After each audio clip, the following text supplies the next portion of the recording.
une société qui en vient à imposer des sanctions, à congédier des individus qui font des énoncés scientifiques, qui les appuient avec des preuves, on est en train de tuer la science. Mais vous regardez au Québec dans sur plein d'autres sujets, que ce soit par exemple la question de la politique étrangère russe, de la guerre en Ukraine, depuis 2 ans, y a-t-il réellement eu débat au Québec sur les raisons de cette guerre-là, puis ce qui va arriver dans l'avenir?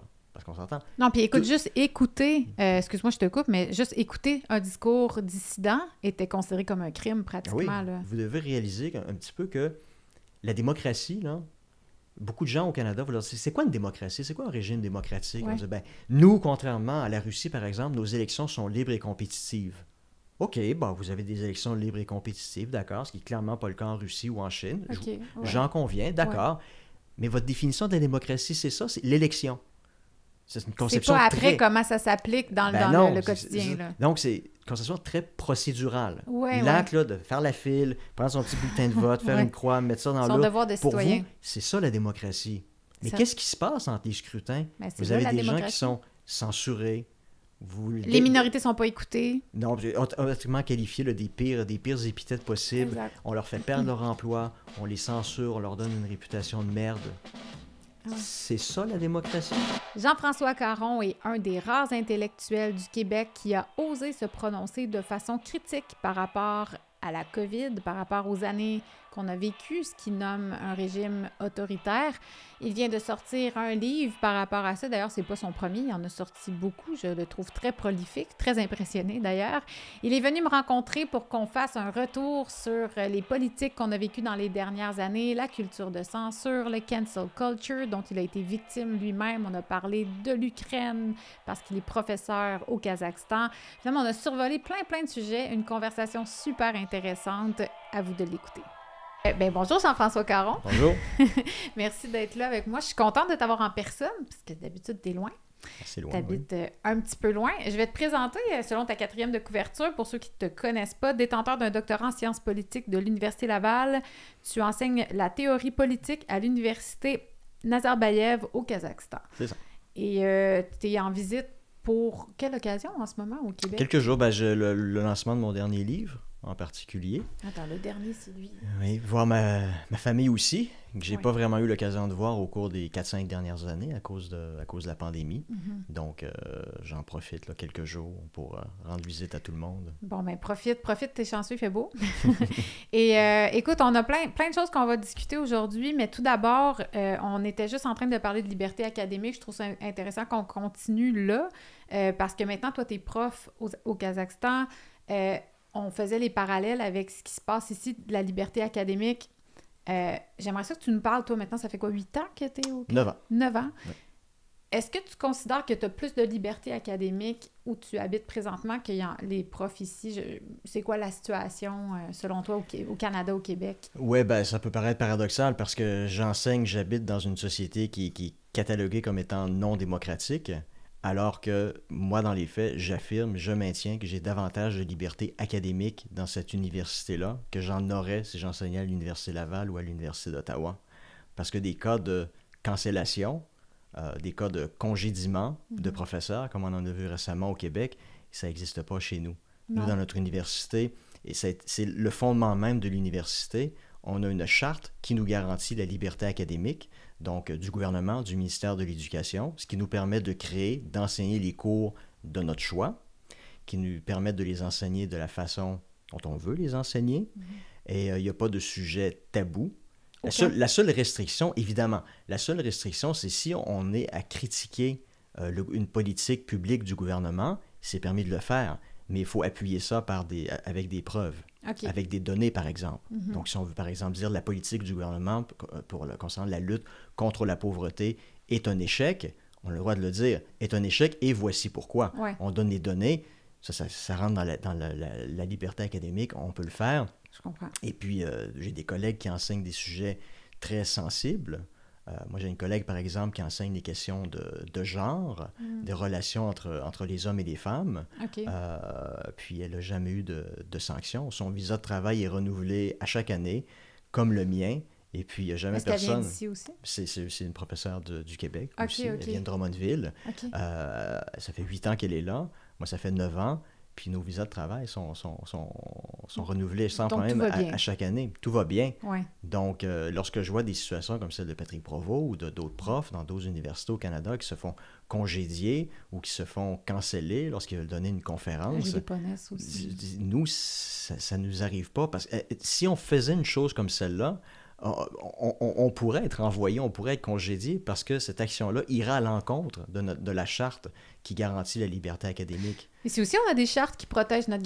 Ça fait partie de... On en parlait juste avant de commencer, mais là-bas, la charte est respectée. Ici, la loi ne l'est pas. C'est ça la différence. Parce qu'on aurait pensé qu'il y avait un principe qui faisait en sorte que les profs ont une liberté académique. Puis c'est ce que professeur Patrick Provost défend depuis le début. Mais malgré tout, il a quand même été congédié tout récemment dans une espèce de finale. Là, ça durait depuis 3 ans, je pense.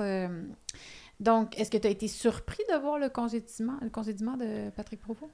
Surpris, oui, dans un sens, parce que c'est vraiment une première. Ouais, c'est ça. On s'attend pas à ça. Une première au Québec, en tout cas. Oui, des sanctions, même les sanctions, c'était problématique, déjà à la base, parce que le principe de la Suspendu liberté... sans solde. Oui, c'est ça. Mais le principe de la liberté académique, la profession d'universitaire, c'est un peu une profession un peu médiévale. Donc, on est très libre. C'est une profession d'artisan.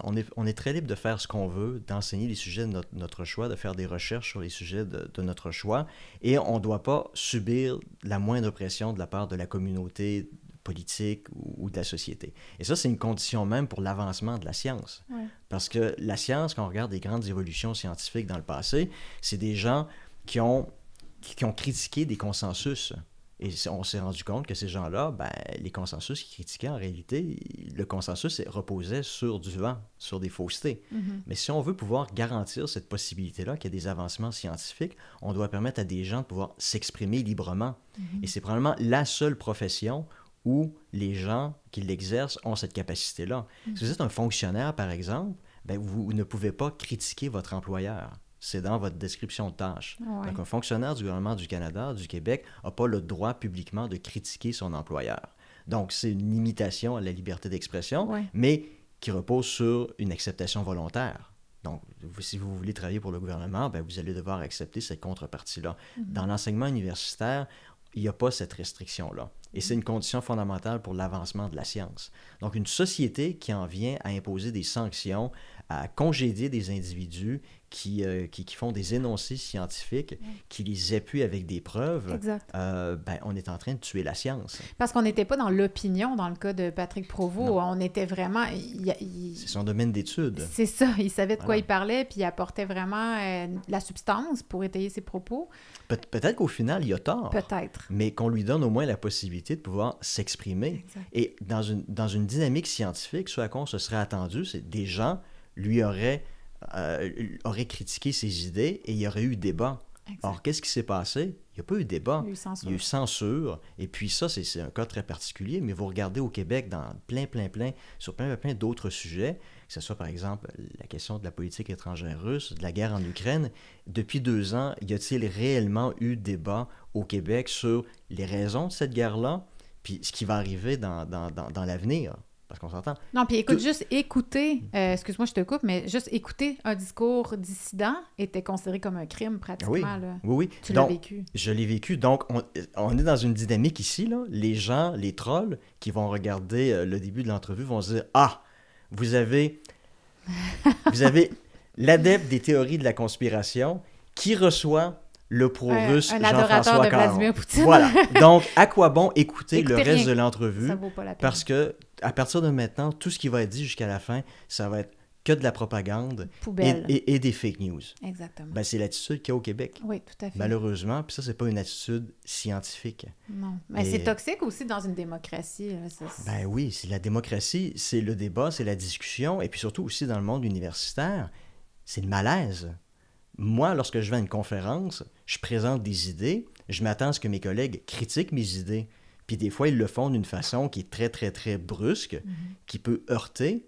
Mais ça me force à réfléchir. Ouais. Et moi, je leur réplique également, puis j'espère que ce que je leur dis les force aussi à réfléchir à leurs propres prémices, puis à peut-être à les réviser. Puis à la fin de la journée, ça arrive souvent lors de conférences, vous avez des débats très animés entre deux profs, puis à la fin de la journée, ils sont au bar, puis ils prennent un verre ensemble, puis ils réussissent malgré tout à se parler. Il y a quelque chose de culturel dans ce que tu t'énonces là, parce que justement, je trouve qu'au Québec, ça a été nommé souvent, là, mais quand on a des débats, on devient tellement émotif qu'on n'ira pas au bar prendre un verre après. Non, ça va finir à côté, à 3h30 à côté du rack à bicycle, comme on dit. Là. C'est ça. Non, mais c'est ça, il n'y a pas réellement de culture de débat au Québec, ça n'a jamais vraiment existé, puis je pense que maintenant, c'est pire que jamais. Ouais. Parce que... Est-ce que tu penses que c'est comme un résultat de ça, qui était déjà culturel, qui fait que maintenant, on ne veut plus débattre de rien, puis qu'on crée vraiment des tabous, des sujets qui sont très sensibles? Ben, je pense que ça a fait débat là, récemment avec la publicité là, des Caisses des Jardins sur la fête des Patriotes. Ils ont osé appeler la société québécoise la communauté québécoise. Ils ont-tu dit ça? J'avais pas Ils ont entendu écrit ça. la communauté québécoise. On est désolé d'avoir offusqué la communauté québécoise. Et là, vous avez Paul Quel Saint-Pierre drôle de Plamondon et d'autres personnes qui se sont offusquées en disant « Le Québec n'est pas une Mais communauté, non. c'est une société. » Ben, moi, j'ai plutôt tendance à donner raison sur ce ouais? plan-là à Desjardins, parce qu'une communauté, c'est des gens qui sont tissés serrés, qui se tiennent les coudes serrés, où il n'y a pas vraiment de débat interne, où il y a un consensus. Une société, c'est une société où il y a un environnement où il y a des dialogues, Ouais. des critiques, il y a des tensions, des malaises, Ouais. ce qui font de la démocratie. On n'a pas ça au Québec. Ben, il n'y a pas ça au Québec. Mais les malaises Mais- sont étouffés. Il y en a plein, en fait. Il y en a eu plein qui étaient comme contre les masques, mettons, pour les enfants à l'école, mais du moment que ça a été dit... Mais on n'a pas le droit d'avoir des discussions comme celle-là. Non, Non, c'est coucou, conspirationnisme, Exact. pro-russe, etc. On catalogue immédiatement les individus. C'est le principe de, lorsque vous avez une grande famille, les grandes familles là, de nos grands-parents, vous avez à Noël, le grand souper de Noël, il y avait une règle d'or. Pas de politique, On ne pas de parle religion. pas de politique, de religion autour de la table à Noël. Pas de chicane, s'il vous plaît. C'est vrai. Ça, c'est un esprit communautaire. C'est pas Ouais, un c'est esprit intéressant. sociétal. Donc, le Québec, ça ressemble un petit peu à la table du repas de Noël de Le nos grand-papa, grands-parents. grand-maman. On n'a pas le droit de dire des choses qui dérangent. Puis ça transparaît, je pense, dans les grands médias. Bon, je me suis posé hier soir, je me suis amusé ce matin à ma chambre d'hôtel, allumer un certain poste de télévision pendant 30 minutes pour voir, un poste de nouvelles, entre guillemets, pour voir qu'est-ce qui était dit, c'était quoi les nouvelles qui étaient discutées, puis c'est du fait divers. Tout.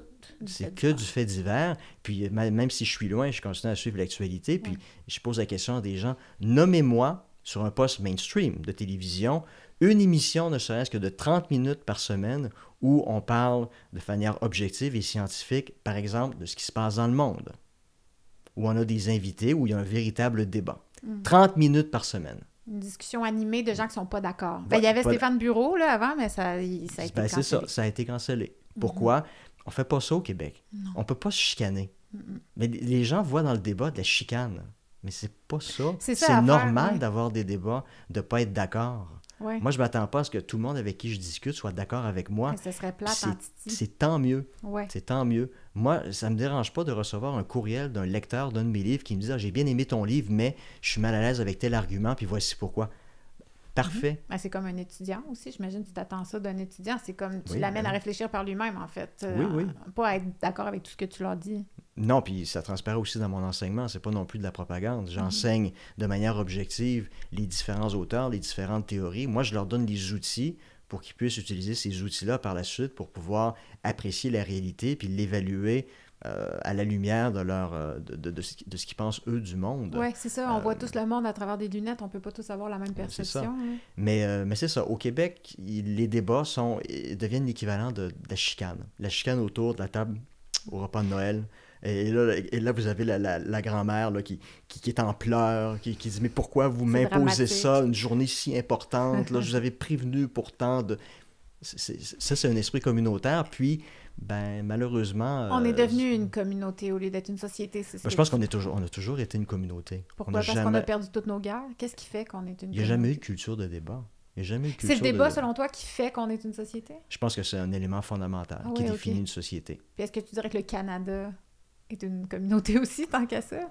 Ben, C'est plus difficile de se bon, prononcer. disons que si c'est une société très soft. Ouais, Disons c'est ça. que les oppositions restent dans des marges très, Ça très, fait très des coalitions, mainstream. puis ça pense Ben tout oui. pareil. Là. Ben oui, c'est Ouais. ça. C'est ça. Puis Donc, sinon, ben là, quand il y a un Poliev, exemple, qui émerge un peu, ouh. il est méchant, méchant. Mais c'est ça. Alors que vous avez, par exemple, une vraie société pour moi, ce serait la France, par exemple, Ouais. où vous avez réellement tous les courants politiques qui sont représentés Ouais. et qui sont accueillis à bras ouverts sur les différents Marine plateaux. Le Pen n'est pas tant accueillie à bras ouverts. Elle, Mais elle est quand même plus mainstream que son père Ouais. l'était, mais son père a quand même eu une première fois droit de parole à la télévision dans les années 80. Il y a eu ouverture du débat. C'était Mitterrand, bon, il y avait un peu anguille sous roche à l'époque, pourquoi ils avaient permis à Le Pen de pouvoir participer à une émission de télévision, mais on ne l'a jamais empêché de s'exprimer. Il a toujours pu se présenter aux élections législatives, présidentielles, Ouais. sans réellement de problème. Mais vous regardez en France, vous avez l'extrême gauche, vous avez encore le Parti communiste français, vous avez Jean-Luc Mélenchon, les Insoumis, sur cet axe-là de la gauche, de l'extrême gauche politique.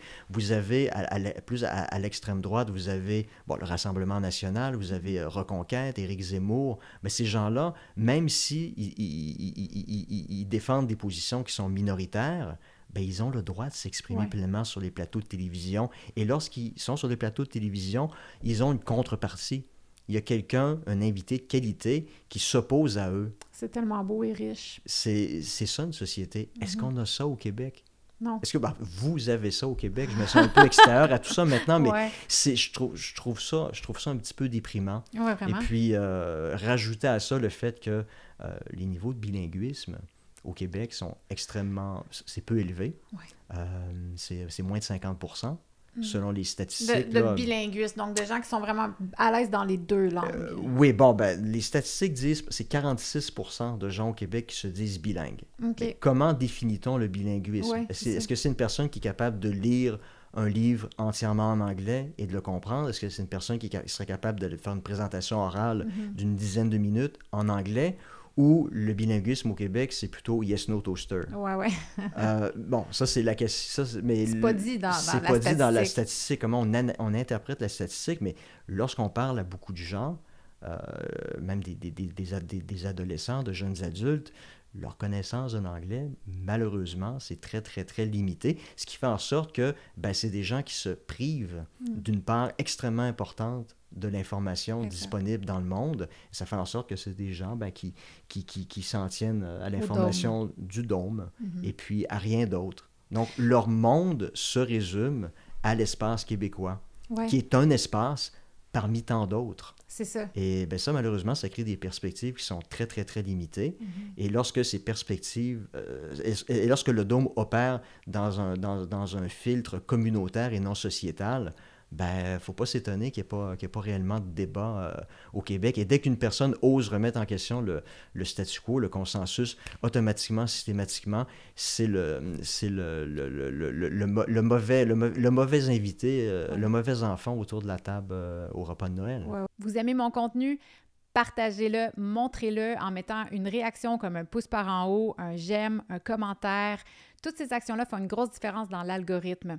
Je suis disponible sur Instagram, YouTube, Facebook et X et maintenant en anglais sur YouTube et X. Oui, c'est Puis ça. on l'ostracise, puis il n'est pas réinvité l'année d'après. As-tu, parce que je sais que tu as vécu ça suite à un texte que tu avais écrit, je pense, concernant la guerre en Ukraine avec la Russie, tu avais comme nuancé l'histoire un peu, puis ça t'a... Tu disais qu'en une nuit, tu étais devenu... Ouais. Peux-tu nous expliquer un peu ce qui s'est passé avec ça?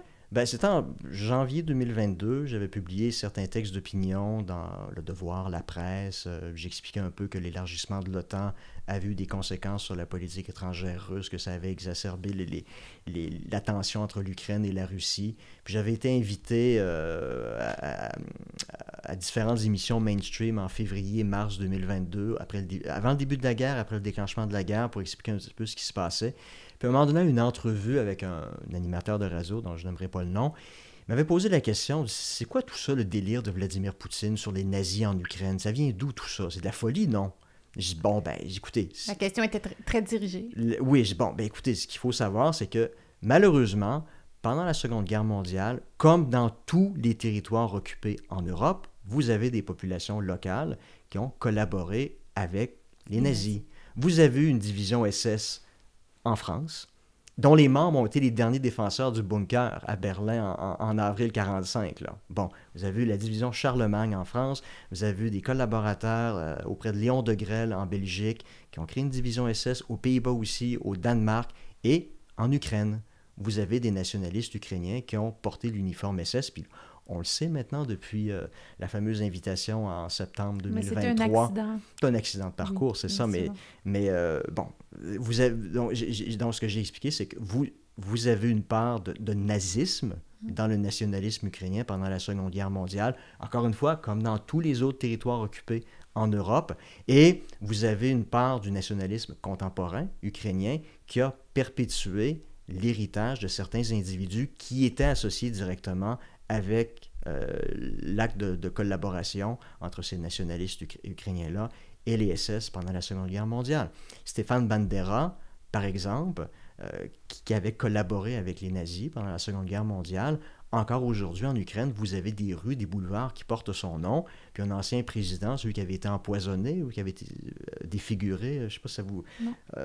Viktor Yushchenko, en 2004, celui qui a fait la Révolution orange, il avait donné le titre de héros de l'Ukraine.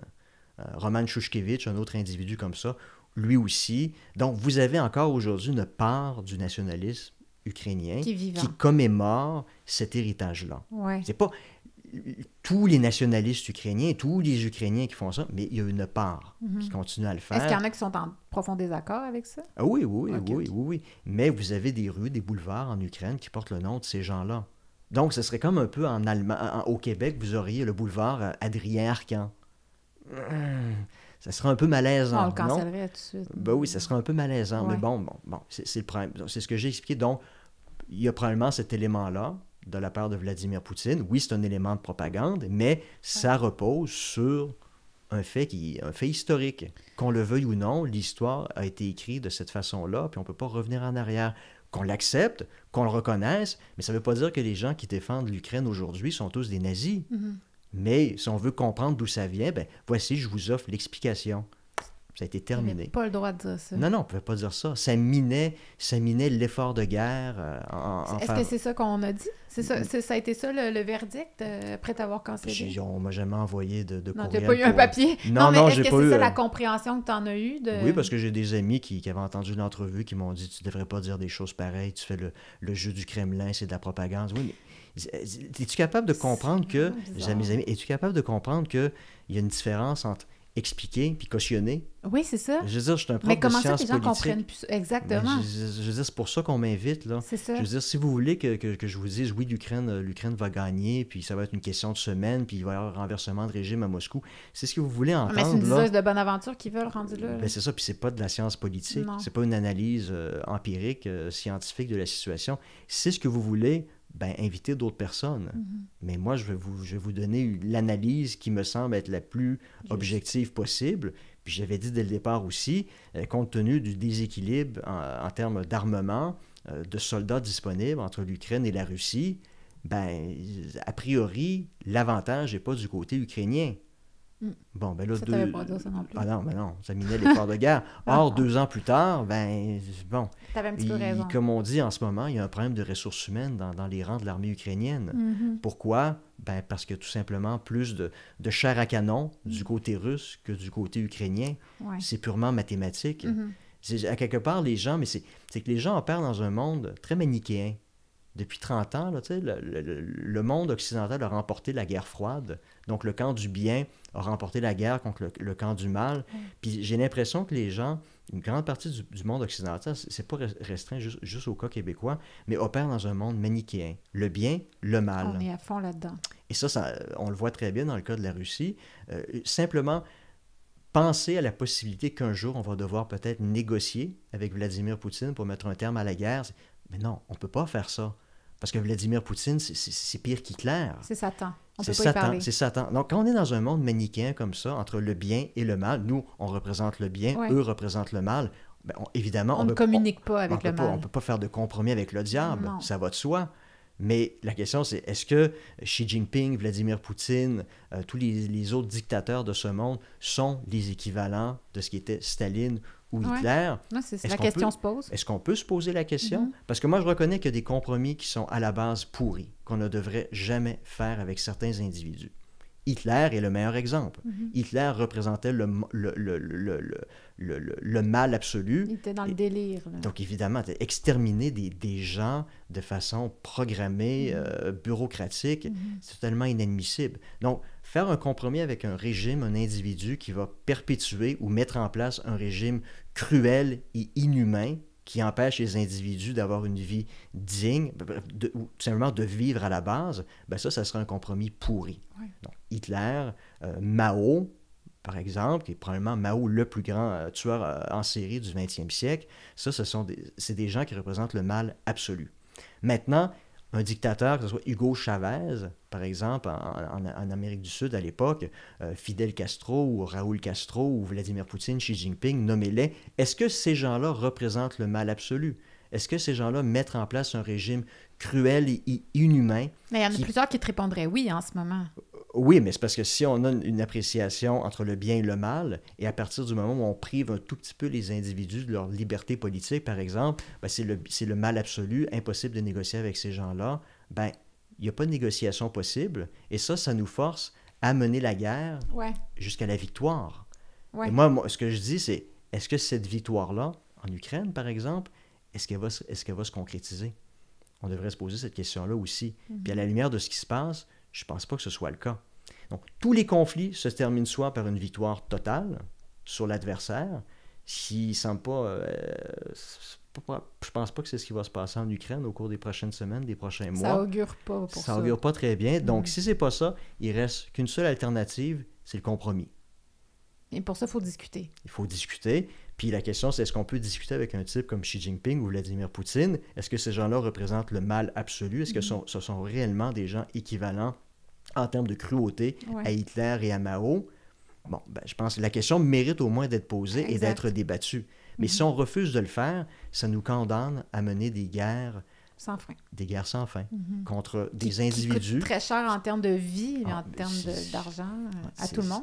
Oui, mais là, c'est une guerre par procuration aussi. On devrait aussi se poser la question, est-ce que c'est... les intérêts? Est-ce que c'est moral aussi de demander à des gens qu'on ne connaît pas, en réalité, on s'en fout, là, que ces gens-là aillent mourir dans des tranchées anonymes dans le Donbass, simplement au nom d'un idéal absolu comme ça, du bien contre le mal. En fait, mais c'est souvent ça, les guerres, parce que je pense... La guerre qui m'a le plus fascinée, ça a été la guerre du Vietnam. Puis c'était ça aussi. Les jeunes Américains allaient se faire tuer à 18 ans et ils ne comprenaient même pas les enjeux. Puis une fois là-bas, ils disaient « Mais qu'est-ce qu'on fout ici? » Qu'est-ce qu'on fait ici? C'est ça. Puis beaucoup réalisaient, bon, ben c'est un peuple qui veut s'autodéterminer d'une manière différente de l'idéologie que nous, on préconise. Mais bon, puis au final, on n'a pas réellement de chance de l'emporter. Une guerre de guérilla comme ça, c'est très, très, très difficile de remporter ce type de guerre-là. Bon, ben, on va négocier, hein? Donc, Nixon, Kissinger, ben, ils ont ouvert des négociations avec le Vietnam du Nord, puis ça s'est concrétisé au milieu des années 70. Les Américains n'ont jamais reconnu qu'ils avaient perdu la guerre. Non.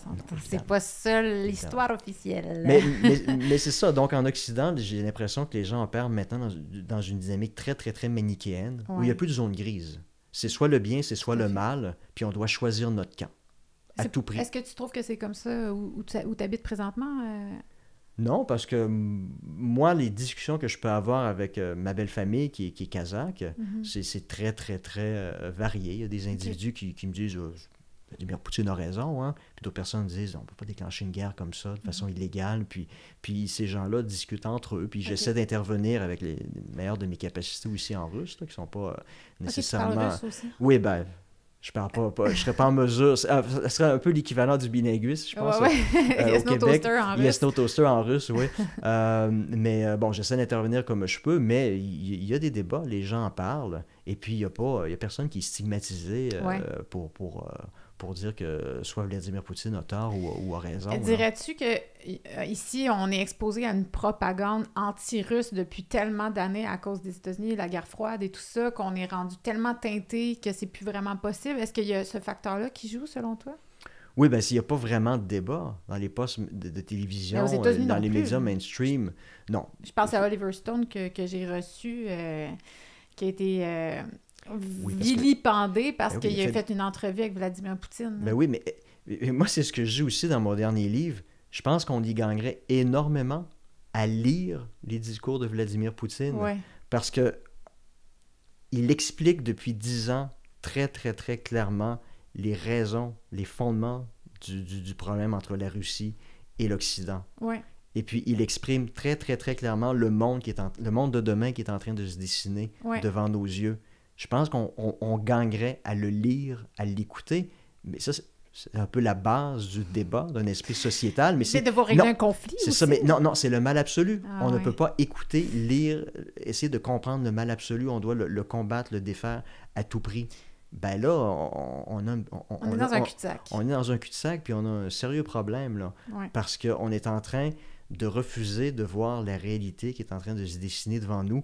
Puis cette réalité-là, là, elle va avoir des conséquences majeures sur nos vies. Ce qu'on est en train de vivre aujourd'hui, c'est le début d'un nouveau paradigme. Qu'est-ce que tu penses que... Ça va être quoi les impacts de cette réalité-là, selon toi? Je pense qu'on est en train de revoir l'émergence d'un autre bloc contre le bloc occidental.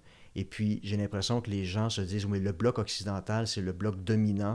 C'est le bloc qui est voué à l'emporter. La vapeur est en train de se renverser. Mais lorsqu'on regarde là, qui constitue le bloc occidental à l'heure actuelle, on se rend compte que, mis à part l'Amérique du Nord, l'Europe, l'Australie, la Nouvelle-Zélande, il y a beaucoup, beaucoup plus de sociétés qui sont en train, lentement mais sûrement, de tomber dans ce qu'on peut appeler le bloc illibéral, qui est organisé autour de l'axe Moscou-Pékin. Puis lorsqu'on regarde cet axe-là, c'est un axe qui contrôle les principales ressources naturelles de la planète. Si on ajoute le Moyen-Orient à l'axe libéral, ben vous avez le pétrole, les terres rares. On aime ça avoir des téléphones intelligents, dernière génération. Mais pour pouvoir faire ces choses-là... Les mines de lithium. Ben, c'est ça, il faut des terres rares. Si on est en train de se couper, sans le savoir, de ce monde-là, on est en train de se couper de ressources naturelles importantes. Fondamentale pour notre économie. On ne réfléchit pas à l'impact que ça peut avoir sur l'économie, en fait. Mine de rien. Et si on n'est plus capable d'importer du lithium, on va être obligé d'en trouver chez nous. Mais il y en a, mais on ne l'exploite pas pour l'instant. Là, c'est qu'on va faire mal à notre terre. On va faire mal à notre terre. Mais ça, le problème, c'est que avec la délocalisation de la globalisation, de la mondialisation au cours des dernières décennies, on a, à quelque sorte, on a exporté les côtés néfastes du capitalisme ailleurs. Vraiment. Les gens qui vivent dans des conditions environnementales dégueulasses, les poubelles. Oui, ça, c'est le problème des autres. Nous, on a la belle partie du capitalisme, mais ça, c'est en train de se terminer s'il y a des nouvelles frontières qui sont en train d'émerger entre notre bloc et le bloc illibéral. Si on veut continuer à avoir des belles voitures électriques, il va falloir qu'on trouve ces ressources-là chez nous. Ça veut dire la réouverture de mines chez nous, avec la pollution qui va en découler. Et là, je pose la question, est-ce que vous êtes prêts à faire face à cette réalité-là? Et tout ça parce qu'on négocie pas avec Poutine. Dirais-tu que c'est comme un effet domino qui mène à ça? Ben, je pense que c'est une dynamique qui est en œuvre depuis 10 ou 15 ans. L'émergence de ce bloc-là illibéral. Xi Jinping, depuis qu'il est arrivé au pouvoir en 2013, a commencé, mais solidement, à dédollariser la Chine. Simplement, depuis le début de l'année, il a liquidé pour 53 milliards de dollars de bons du Trésor américain. Donc, il est en train de se débarrasse totalement du dollar américain. Ça explique la chute donc, ce que ça fait en sorte, c'est que la Chine est en train de se préparer, lentement mais sûrement, à une rupture radicale avec le monde occidental, organisé autour du consensus de Washington, du dollar américain. Et ça, c'est comme ça depuis 2013, depuis une dizaine d'années. Est-ce qu'on va finir par devoir changer notre devise internationale? Ben, le dollar américain risque d'être affaibli. Le dollar américain ne va pas s'effondrer, mais il va perdre sa valeur, ça va avoir des impacts sur nos vies. Mais si ce bloc-là est en train de se fermer sur lui-même, devient un bloc autarcique, ben c'est un bloc qui, géographiquement parlant, démographiquement parlant, sur le plan des ressources naturelles, ça va être le bloc dominant. Le bloc occidental va être le bloc marginal si la tendance se maintient Ça a été annoncé depuis quand même très longtemps. Là. Il y a tellement de gens qui ont dit que la Chine allait finir par être la puissance mondiale, puis on est pas mal là. Oui. Voilà. Sur le plan économique, oui, c'est la première puissance mondiale. Ils sont en train de développer aussi une économie de guerre, une armée qui est assez formidable. Encore une fois, sur le plan purement mathématique. Ouais. L'armée chinoise n'a pas d'expérience du combat, contrairement à l'armée américaine, par exemple. Ça fait une énorme différence. Mais on voit très bien ce qui est en train d'émerger. Puis depuis la guerre en Ukraine, depuis 2 ans et demi, ce mouvement-là s'accélère. Et puis, malheureusement, moi, j'ai l'impression que personne n'est prêt à accepter cette réalité-là, puis à considérer, voici notre monde dans 20 ans, voici à quoi ça va ressembler, voici les défis auxquels on va être confrontés, voici à quoi notre monde va ressembler. Les gens ont fait le choix de rester volontairement aveugles à cette réalité-là. Et ça, à un moment donné, les gens ne pourront pas rester endormis éternellement. T'es le trouble-fête, toi, parce que tu arrives avec les mauvaises nouvelles. Les mauvaises nouvelles, c'est ça. Oui, mais tu sais, c'est au moins, il y a quelques personnes qui se disent « Ah ouais, ce qu'il dit, ça fait peut-être du sens. Je vais lire un petit peu sur le sujet. » Tu sais, ça permet d'allumer de certaines personnes, puis que cette réflexion-là commence à s'élargir lentement mais sûrement, puis qu'il y a d'autres personnes qui en viennent à en discuter, tant mieux. Mais tu sais, je me souviens quand, j'imagine tu l'as écouté Tucker Carlson quand il a fait son entrevue avec Vladimir Poutine. Moi, je me cache pas, j'adore Tucker Carlson. Ceux qui détestent Tucker Carlson, je suis certaine qu'ils l'ont jamais écouté, ou ils ont écouté des extraits, des montages, on l'entend dire des choses un peu ils comprennent pas l'anglais. Aussi, il y a tout ça. Mais c'est un gars très nuancé, très intelligent. Puis donc, l'entrevue, quand c'est sorti, nous, on a été vraiment impressionnés, mon conjoint et moi, de voir tout le mouvement qui est venu avant d'étouffer cette histoire-là, puis de l'assassiner avant même que ce soit sorti. C'était « Vous n'allez pas écouter ça, ça va être de la propagande », comme si c'était une sirène qui allait nous enchanter pendant qu'on écoutait, qu'on allait tomber sous le charme de Vladimir Poutine, comme si vraiment on n'est plus capable, nous les humains, d'esprit critique, d'intelligence et de faire notre propre opinion. Et c'est ce qu'on a vécu avec la pandémie aussi. Oui. Par exemple, un ancien leader au Parlement européen, Guy Verhofstadt, un politicien belge, avait tweeté, avant même que l'entrevue soit diffusée, que l'Union européenne devait considérer de bannir, d'interdire Tucker Carlson d'entrer dans l'Union européenne. Ils ont pensé à ça aussi au Canada, parce qu'il est venu, il a chialé sur Trudeau, fait que là, il n'a plus le droit de revenir. Là, il y en a qui voulaient qu'on lui interdise. Voilà. Mais tu sais, il faut aussi juste regarder ils l'ont pas fait, évidemment, mais juste la volonté de le faire, c'est illustratif, vraiment, d'une manière de penser en Occident qui est plus très démocratique, qui est très, encore une fois, très manichéenne. Vous êtes dans le camp du bien avec nous, ou vous êtes contre nous. Oui, vous écoutez Tucker, vous êtes des méchants. Puis si vous êtes contre nous, là, déménagez. Partez, puis revenez plus ici. Ouais.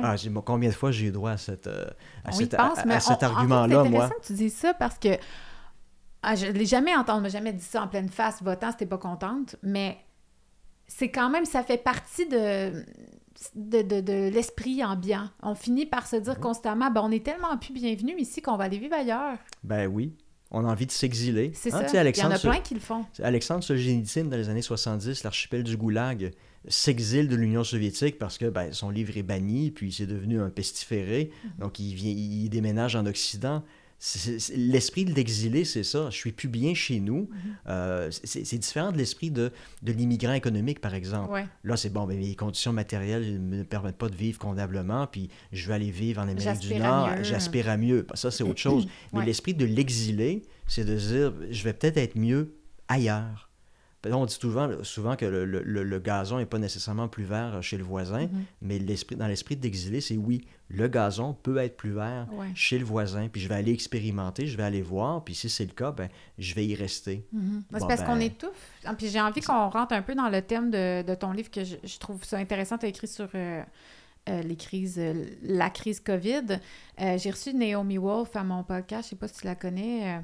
Puis elle a un chapitre entier qui commence en disant qu'elle est rentrée chez Barnes & Noble aux États-Unis, puis elle cherchait, mettons c'était en 2022 ou même peut-être 2023, puis elle cherche des essais d'intellectuels qui se prononcent déjà sur les années qu'on vient de vivre, 2020, 2021, 2022. Puis elle dit, il n'y en a pas. Puis là, elle a un moment dans son livre où elle est comme en état de est totalement découragée de constater que les intellectuels de notre monde ne se sont pas prononcés sur une crise monumentale sans précédent qu'on a vécue comme humanité. Et tu l'as fait. Alors, premièrement, félicitations. Parce que c'est vrai, il n'y en a pas beaucoup. Tu sais, je pense, j'ai reçu professeur Perron, Alexandre-Henri Oncaude, mais c'est des médecins, c'est des scientifiques. Mais vraiment des intellectuels comme, bon, toi, t'es politologue, il n'y en a pas. Il y a Christian Dufour aussi qui s'est quand même prononcé. Mais il y en a, quand on peut les nommer sur une main, on se dit, mon Dieu, prononcez-vous, les amis. On a besoin de ces voix-là qui s'élèvent, qui vont faire un retour, parce que c'est pas vrai qu'on n'a pas encore assez de recul pour se prononcer. On en a, on peut... Il n'y en aura jamais assez de recul. Les gens disent, faut que t'en reviennes, là, c'est fini, là. On l'entend beaucoup, ça. Un instant, là. La loi sur les mesures d'urgence a été imposée. Des gens, leurs comptes en banque ont été gelés, puis on sait maintenant, on s'en doutait déjà à l'époque, on sait maintenant, suite à une décision d'un tribunal, que la menace avait été exagérée, qu'il n'y avait pas de raison d'imposer cette loi-là, de suspendre les droits et les libertés des individus pendant 2 ans, de restreindre... Dirigé par décret pendant 2 ans. Exactement. C'est ce que je dis en France, là. Entre 2015 et 2022, la France a été gouvernée sous régime d'état d'urgence pendant 4 ans. OK, ça a commencé avant 2015-2017, menace terroriste.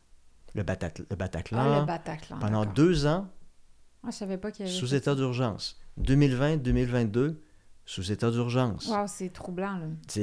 L'état d'urgence, ça a toujours existé. C'est les Romains qui ont inventé ce concept-là, la dictature.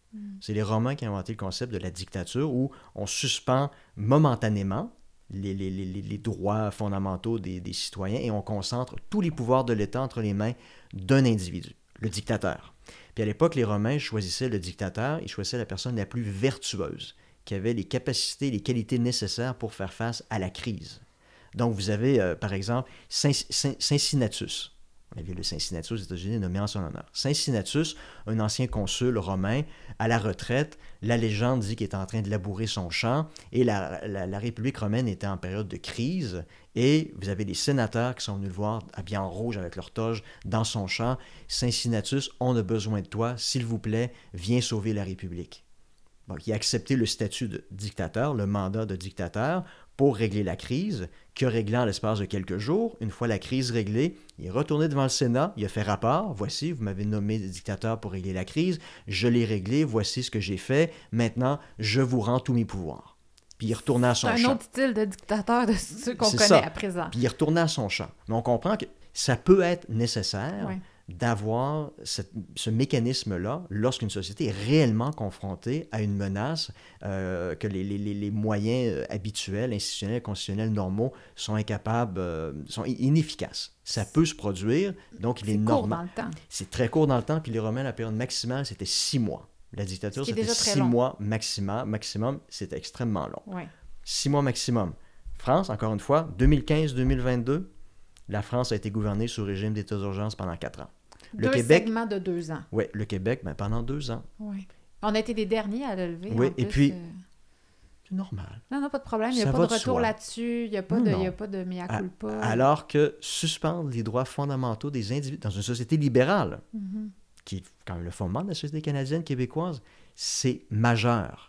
Donc, je m'excuse, mais on ne va pas en revenir. On ne va pas en revenir. Moi, en tout cas, je n'ai pas l'intention d'en revenir. Il faut en discuter parce que ça s'est produit en France avant même la pandémie. Ça s'est produit pendant la pandémie. Et là, vous avez d'autres menaces existentielles là, qui planent au-dessus de notre tête. On n'a pas fini. Là. Donc, si on est en train de normaliser la suspension de l'état de droit pour faire face à des menaces réelles ou imaginaires... Ça pourrait devenir un état permanent. En France, en tout cas, 2015-2022, c'était un état quasi permanent. Est-ce que tu penses qu'on est en train de basculer vers une forme de totalitarisme? Il y a en Occident, depuis 30 ans, l'élément majeur qui prédomine dans l'esprit des gens, c'est plus la préservation des libertés individuelles, c'est rester en vie.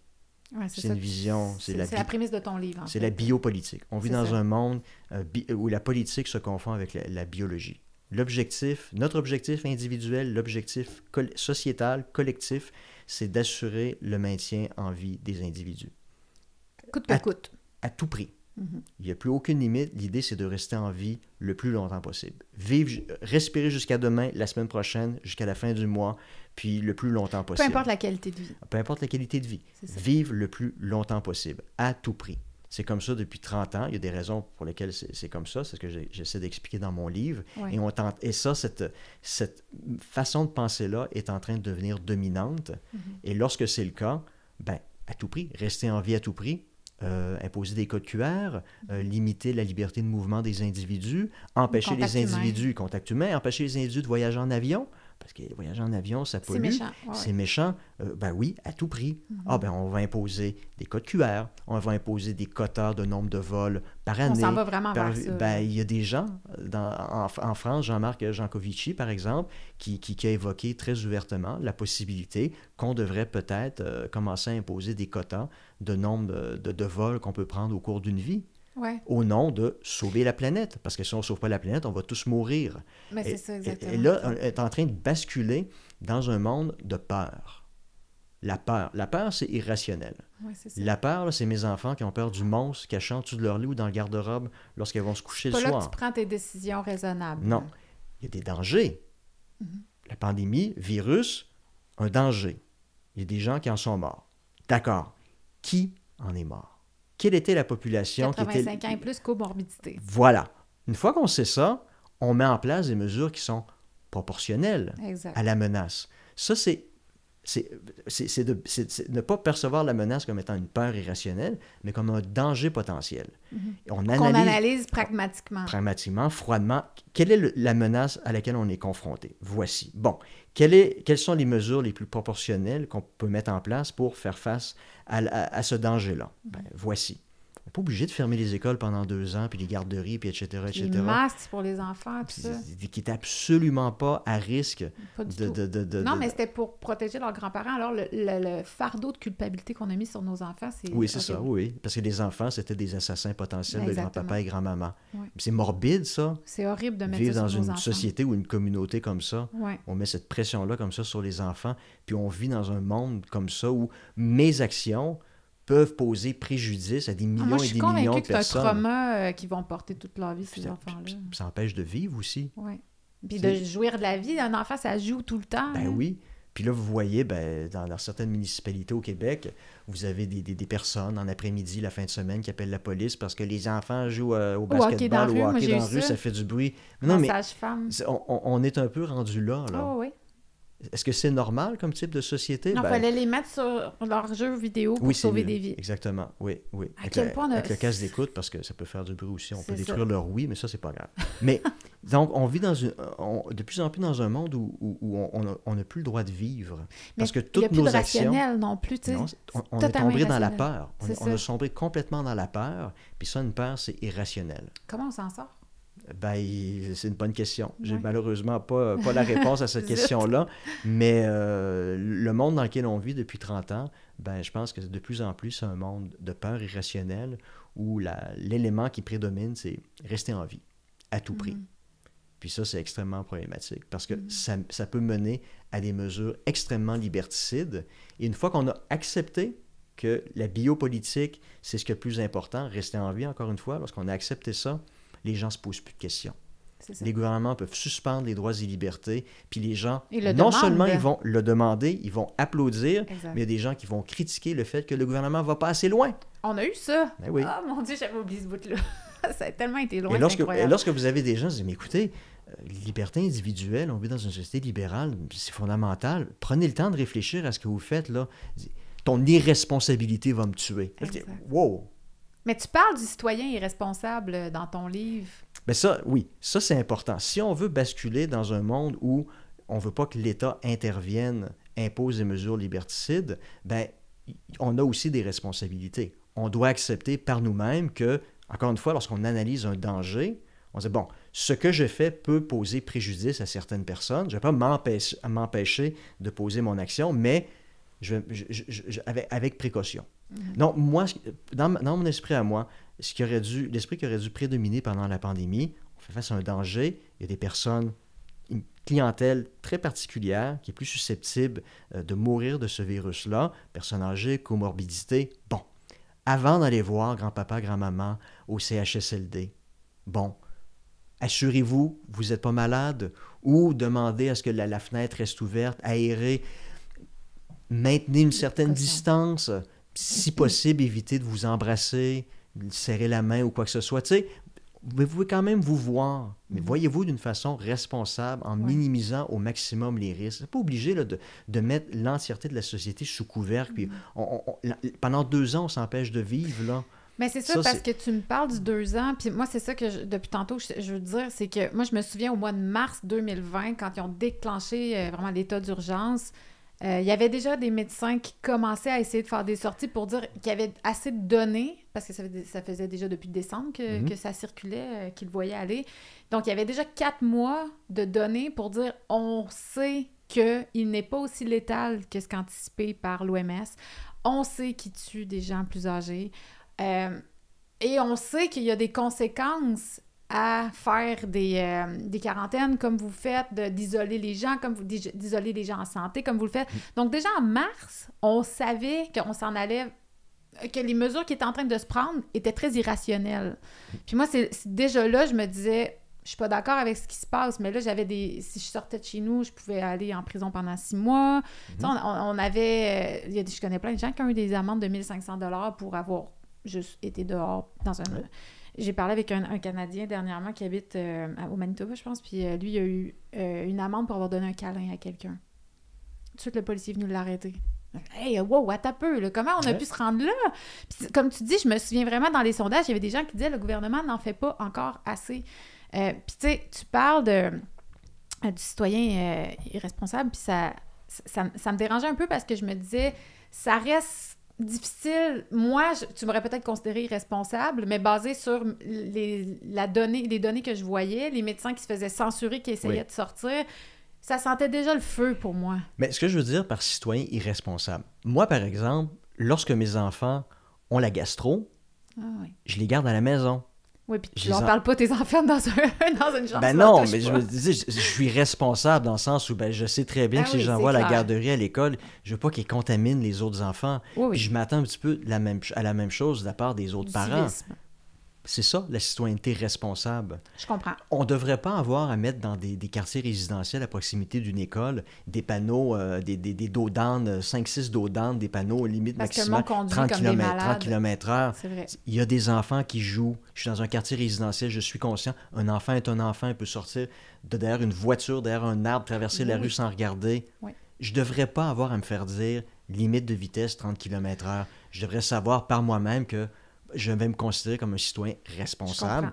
Je ne vais pas m'empêcher de conduire dans le quartier parce qu'il peut y avoir des enfants, mais je vais conduire à une vitesse que je sais qui est sécuritaire. Mais est-ce que les gens te répondraient, parce que je l'entends, je le vis, ici, on a des enfants, le monde conduit comme des malades, et donc, je me dis, les gens vont dire, oui, mais c'est parce qu'il y en a tout le temps qui vont pas le faire, fait qu'on n'a pas le choix d'être comme drastique puis de mettre des mesures pour tout le monde, parce que toi, t'es citoyen responsable, mais il y en a qui ne le seront pas, comme ces maudits imbéciles qui n'ont pas été prendre le vaccin. Eux, ils sont irresponsables, donc il faut le rendre obligatoire. C'était ça, la rhétorique. Oui. Mais c'est une question d'éducation aussi. Ça, depuis les années 60, on est dans une révolution des droits individuels.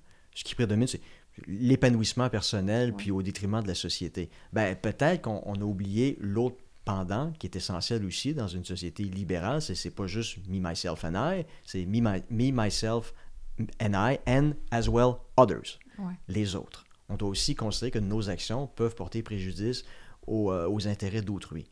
On n'a peut-être pas suffisamment insisté sur cette autre dimension-là. L'idée de maintenir un équilibre entre les droits individuels, c'est fondamental, mais il y a aussi des responsabilités collectives. Puis ça, je pense que dans une large mesure, ça s'enseigne.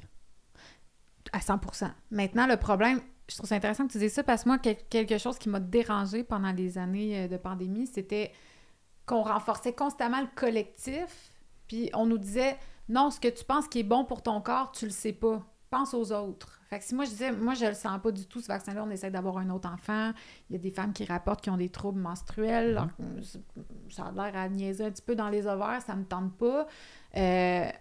je vais laisser faire. De toute façon, j'ai eu le COVID, j'ai eu le rhume pendant 2 jours, ne me dérange pas. Je suis immunisée, en principe, si je l'ai eu. Les gens me disaient, le discours populaire, c'était « Tu ne penses pas aux autres en ce moment, tu es une grosse égoïste, fini. » Puis c'était ça. Là. Donc, c'est comme si là, soudainement, il fallait penser juste au collectif. Oui. Puis il y avait quelque chose de très vertueux là-dedans. Mais moi, pour pousser la réflexion plus loin, je trouve que on a vendu ça parce que c'était beau, c'était un beau paquet cadeau. On vous a dit, vous êtes tellement vertueux, vous êtes tellement altruiste en train de penser à la communauté. Mais en fait, c'était hyper égoïste parce que la plupart des gens qui se sont fait vacciner l'ont fait parce qu'ils voulaient pas perdre leur emploi, parce qu'ils voulaient pas se tenir debout contre la tyrannie, parce que c'était vraiment, ça te prenait énormément de courage. Ils voulaient continuer à aller au restaurant, au cinéma. Plusieurs, c'était parce qu'ils voulaient voyager. La plupart du temps, quand je parle à des gens qui se sont fait vacciner, mais on voulait voyager encore. OK, pour moi, ça, c'est pas une bonne raison parce que pendant ce temps-là, il y a des gens il y a des enfants qui sont morts vaccinés, il y en a qui sont tenus parce qu'il y avait vraiment des effets indésirables graves. Puis, bon, peu importe, les gens qui sont fait vacciner, faites ce que vous voulez, c'est votre corps, votre choix, mais ce que je veux dire, c'est que on nous a vendu que c'était altruiste, mais selon moi, c'était extrêmement égoïste de se faire vacciner. C'était par manque de courage. Oui. Mais l'idée, c'est de trouver le juste équilibre entre les intérêts de la collectivité puis les droits individuels. Mais ça, c'est extrêmement difficile. Et on ne peut trouver cet équilibre-là qu'en discutant puis en débattant. C'est par la dialectique qu'on réussit à trouver une synthèse entre une thèse puis une antithèse, pour prendre Hegel ou Marx. Là. C'est comme ça qu'une société peut trouver le juste milieu. Puis ça, encore une fois, j'enseigne ça à mes étudiants, la plupart des philosophes depuis 2500 ans, l'élément fondamental qu'ils ont toujours essayé de rechercher dans une société idéale, Aristote en particulier, c'était le juste milieu. La conception de la justice, par exemple, toujours trouver le juste milieu. Quelle est la sanction qui est proportionnelle au crime qui a été commis?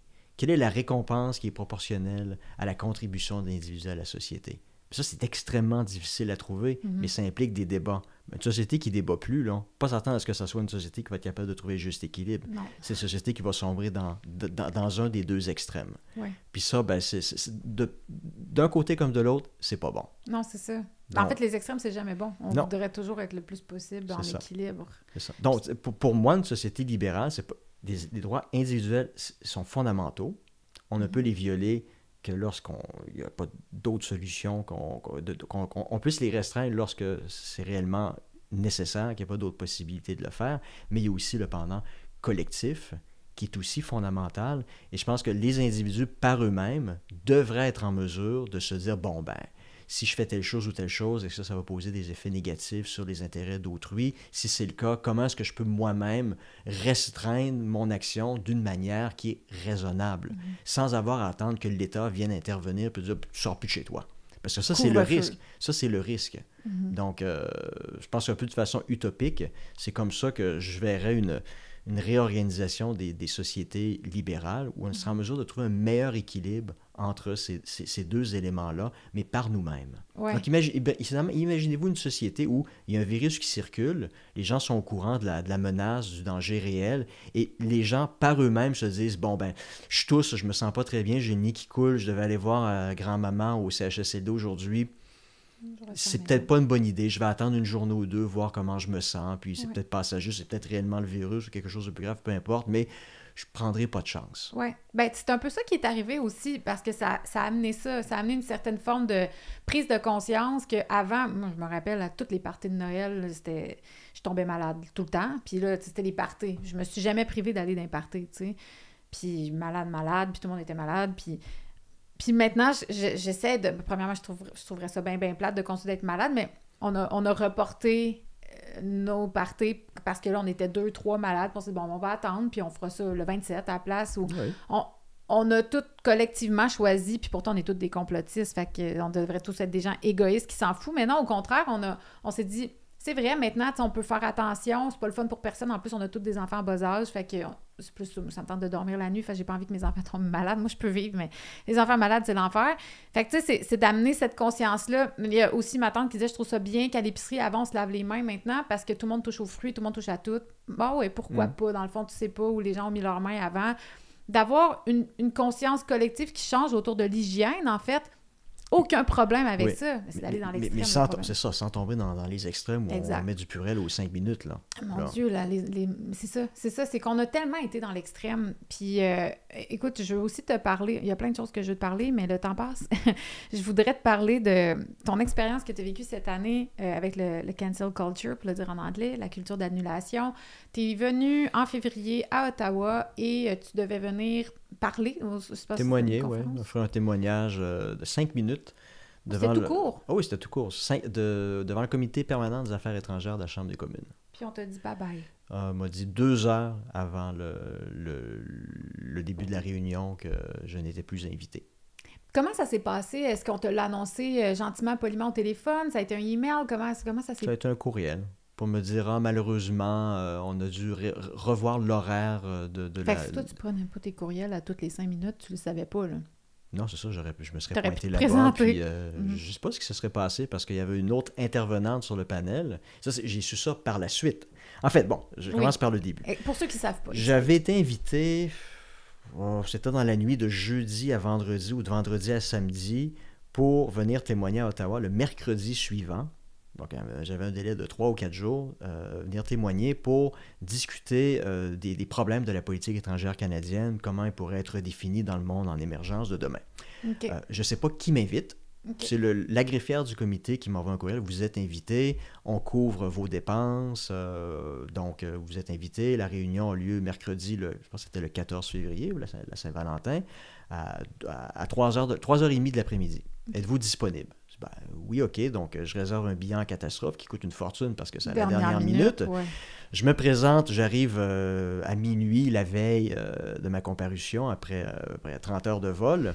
Je prépare ma comparution à ma chambre d'hôtel le lendemain. Et puis, c'est ça, 2 heures avant le début de la réunion qui était prévue, je reçois un courriel de la greffière me disant « On a dû revoir l'horaire et malheureusement, vous ne pourrez pas témoigner aujourd'hui. » Puis là, je me dis, bon, ben, c'est spécial quand même. Ouais. Moi, je repartais le lendemain en fin de journée. Okay. Je me dis, ben écoutez, peut-être que demain en avant-midi, ma compréhension, c'est je peux comprendre que des fois, des réunions de comité parlementaire peuvent être annulées parce qu'il y a un vote, un débat d'urgence. Ça peut se produire. Oui. Okay. Je le comprends. Si c'est le cas, ben, la réunion, si elle peut être recédulée demain en avant-midi, je vais toujours être à Ottawa. Je serai disponible pour rencontrer les membres du comité, faire ma présentation. Elle dit non, malheureusement, ça va être impossible. C'était pas une question d'horaire. Là, j'ai compris que c'était pas une question d'horaire. Et là, j'ai dit, écoutez, là, vous m'avez fait voyager un certain nombre d'heures, ça a coûté une fortune. Là, vous me devez au moins une explication. Mm-hmm. Évidemment,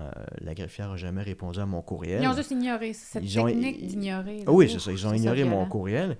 Et là, c'est par le biais de journalistes qui avaient des contacts au Parlement avec certains partis politiques qu'on a su ce qui s'était réellement passé. Donc, j'avais été invité par le Bloc québécois. OK. Par le député qui était membre du comité, qui m'avait invité. Et puis, on s'est parlé le lendemain, j'ai demandé des explications. Et puis, ce qu'on m'a dit, c'était qu'une autre intervenante, une professeure de l'Université Carleton, de sciences politiques également, lorsqu'elle a vu l'horaire de la comparution, le mercredi matin, elle a vu mon nom sur l'horaire, elle a dit au président du comité, « Je ne veux pas être en présence de cet individu dans la même pièce. » Je suis en présence de toi en ce moment. Ça va pas bien pour moi, là. C'est ça, faut C'est faire quelque attention. chose. C'est quelque chose. T'es dangereux. Je suis très dangereux. Ouais. Fait que là, elle dit au président du comité, soit vous annulez sa présentation ou moi, je ne présente pas. Un ultimatum. Ouais. Ben, le président du comité, au lieu de dire, ben écoutez, si vous avez un malaise avec cette personne-là, on ne veut pas vous imposer ce malaise-là. Donc, gère-toi, ma belle. Désinvitez-vous vous-même et puis on se reverra une autre occasion, une autre comparution du comité. Ce qui aurait été le gros bon sens. Oui, oui. Mais le président du comité a pris la décision de me désinviter. Comment on a pu en venir là? Ben, pour elle, pour cette prof-là, c'est banal. De demander la désinvitation de quelqu'un. Pour plein de gens, ce serait... Ben déjà, de demander, il faut vraiment que tu sois dans une position que tu ne te prends pas pour du 7-Up flat quand même. Là. Puis que lui accepte, déjà, je trouve ça assez extraordinaire, mais que la population, mettons, qui entendrait, parce que je les entends souvent, je les entends parler dans ma tête, les gens seraient d'accord Ben oui, parce que tu es un adorateur de Vladimir Poutine. Ben oui, c'est normal de me censurer. C'est ça, par t'es la suite, méchant. je lisais sur les réseaux sociaux des gens qui disaient « On devrait s'estimer heureux de juste avoir été cancellé parce qu'un traître à la nation comme ça, on aurait dû l'arrêter dès qu'il a posé le pied sur le sol canadien. » Tu fais hey boy!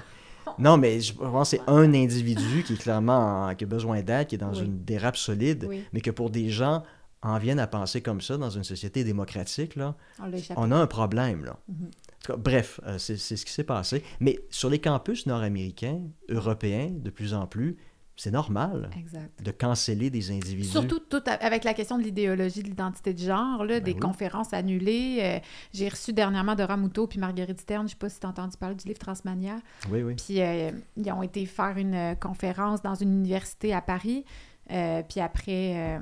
ils ont eu des menaces de mort. La police était là, mais ils n'ont pas arrêté les gens qui leur faisaient des menaces de mort. Puis finalement, ça a tellement été compliqué pour elles de faire leur événement parce que les autres faisaient tellement de grabuge, puis faisaient tout pour disrupter la conférence. Finalement, ils ont été obligés de l'annuler. Donc, comme elle disait, c'est une forme de censure. On n'a même pas été capable de faire l'événement. Donc, ceux qui voulaient venir entendre ce qu'on avait à dire n'ont pas pu recevoir l'information.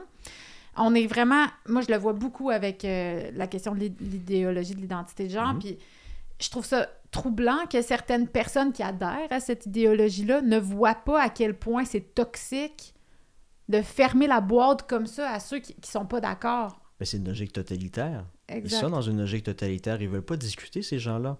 Il y a quelques jours, une entrevue à la première chaîne avec 3 intervenants, dont une chroniqueuse du Devoir qui parlait justement de la théorie de genre. Il y avait 2 invités, dont le fils d'un ancien premier ministre qui lui dit « Oui, mais écoutez, parce que c'était la journée contre l'homophobie, la transphobie. » Ils ont une journée puis ils ont un mois. Oui, mais c'était pour la journée. Okay, la journée. Donc, le panel portait sur ce sujet-là, puis elle dit « Il y a beaucoup de recul des droits des membres de la communauté LGBT. » Il y a un recul.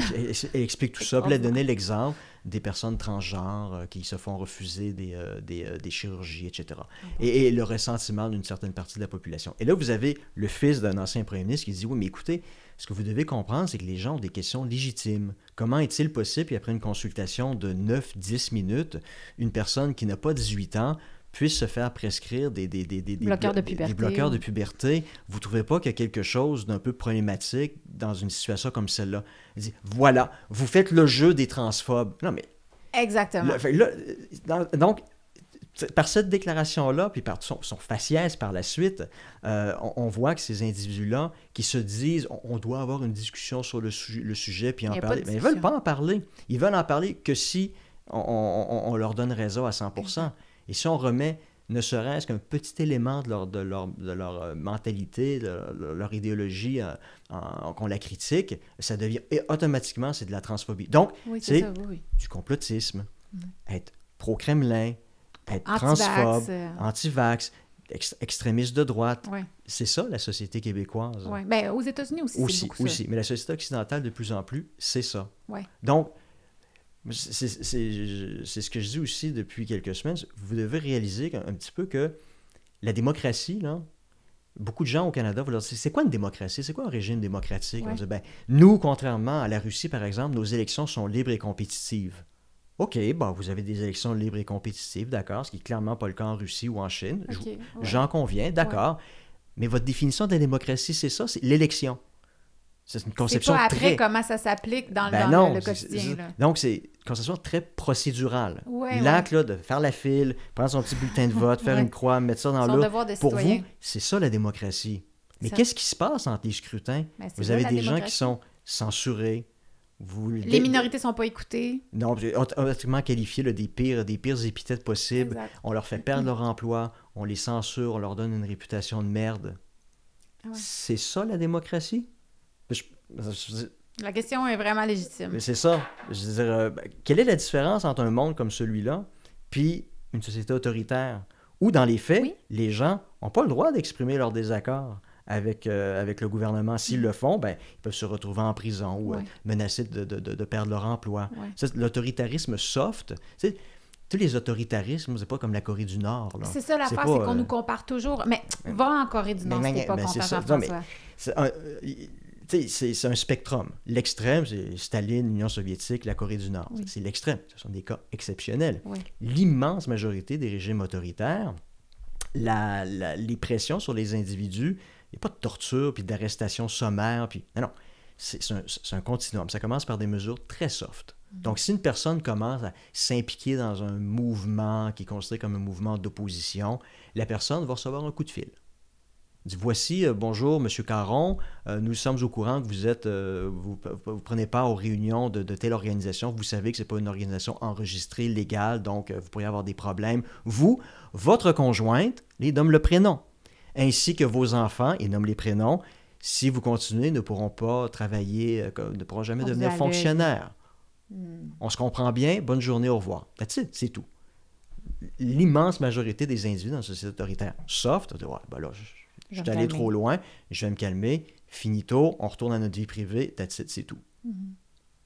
Lorsqu'on dit à des gens, ah oui, tu t'exprimes ton point de vue sur telle question, tu es un transphobe, tu es un extrémiste de droite, tu es un agent du Kremlin, complotiste, anti-vax, on va te faire perdre ton emploi, on va te sanctionner, te priver d'une promotion. C'est quoi la différence? Quoi la différence? C'est exactement la même chose. Ouais, c'est ça. Mais les élections sont libres et compétitives. Nous, on vit en démocratie. Mais sont-elles libres et compétitives? Honnêtement, c'est sûr que si on se compare avec la Russie, mais je veux dire, on a vu quand même des cas où il est permis de se questionner sur bien des choses. Je pense juste aux États-Unis avec Trump. Il y a eu quand même... J'ai écouté, moi, les procès, là, on peut les écouter en direct. Là. Oui. Puis, parce que c'est pas les nouvelles qui couvraient ça. Et je trouvais qu'il y avait de la substance quand même. Ça méritait d'ouvrir une enquête, mais ça a été très étouffé. Tout ça, on a traité Trump de tous les noms. Bon, le gros bébé Lala qui fait sa crise parce qu'il a perdu. Il y avait des trucs quand même assez louches. Pas pour rien qui est aussi fort dans les intentions de vote en ce moment. C'est comme là, c'est comme les Trumpistes contre-attaquent. Ouais. On va voir ce que ça va donner aux élections en novembre, mais quand même... Des fois, je me questionne, on est-tu encore vraiment en démocratie? Est-ce qu'il y a des pressions aussi?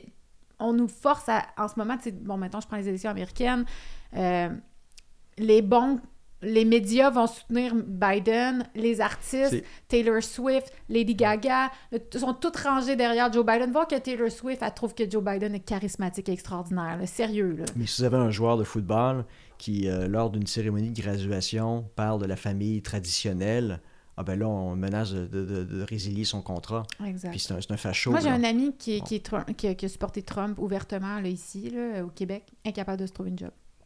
Oui. Donc il y a quand on parle des élections libres et compétitives au Canada ou aux États-Unis, je pense que ce serait plus au niveau du traitement médiatique de certains candidats. Clairement, là, je pense qu'on peut avoir la tête à Papineau là, pour voir là, que les journalistes ont certains chouchous, puis il y en a d'autres qui sont clairement en mission pour les abattre, les détruire. Politiquement. Là. Ouais. Je pense que le véritable problème, il est plutôt là. Ouais. Donc, au Canada, est-ce que les votes vont être véritablement comptés en octobre 2025? Je pense que oui. Là. Oui, tout à fait. Il n'y aura pas de bourrage d'urne, là, comme ça peut être le cas dans la société autoritaire. Mais je pense que le problème, c'est au niveau du traitement médiatique, qui n'est clairement pas équitable. Là. Ouais. Puis là, on se rend compte que c'est en train de se retourner contre les médias. Là. Tant mieux. Oui, c'est ça. Il y a une résistance à part de la population qui réalise, arrêtez de nous prendre pour des cons. C'est multifactoriel aussi parce que, tu sais, je pense que les podcasts émergent depuis longtemps aux États-Unis. Ils sont en train de créer un nouveau phénomène où, tu sais, j'écoute beaucoup Joe Rogan, puis il disait l'autre fois avec Tucker Carlson, il disait... On est les mainstream media now. Maintenant, oui. C'est ça. Il y a plus de monde qui écoute Tucker et Joe Rogan et Lex Fridman que... CNN. Oui, la part des médias traditionnels est en train de chuter. C'est générationnel. Les gens de moins de 40 ans n'écoutent pas la télévision. Là. Puis ça ne changera pas là, au cours des 15-20 prochaines années. Il n'y a pas de raison. Non. Donc, les médias traditionnels sont en train de... Ils sont sur leur... Ils surfent les dernières Ils sont sur leur dernier vagues. souffle. Là. Ouais. Ils sont sur le respirateur artificiel. Puis... Puis il y a quelqu'un qui est sur le point d'aller tirer à plug, là, comme on dit. Là. Donc, mais puis c'est correct parce que moi, je trouve qu'ils ont creusé leur propre tombe, puis ça fait tellement longtemps que les médias font plus leur rôle de quatrième pouvoir. Oui, mais si vous aviez, à la télévision, dans les journaux, peu importe, vous aviez réellement des médias qui étaient le quatrième pouvoir. Tu sais, il y a 50 ans, l'année dernière, on célébrait le 50e anniversaire du scandale du Watergate. Ouais. C'est arrivé comment, ça? C'est 2 journalistes du Washington Post qui ont creusé, qui ont fait une enquête, qui ont publié, puis les résultats de leur enquête, puis ultimement, ça a mené à la démission de Richard Nixon. C'était le quatrième pouvoir. Ils étaient critiques du pouvoir politique. Aujourd'hui, est-ce qu'on peut encore dire la même chose? Ben, pas du tout. Puis là, il y a aussi le fait qu'ils sont en déclin, ça les lie financièrement aussi au bien vouloir de l'État. Ouais. Ça crée aussi une dynamique, puis on peut réellement comprendre pourquoi ils ont des chouchous, puis ils ont décidé de politiquement s'attaquer, détruire d'autres candidats. Je veux dire, le journalisme aujourd'hui rend plus service à la mainstream, rend plus service à la société comme c'était le cas il y a 50 ans. Non.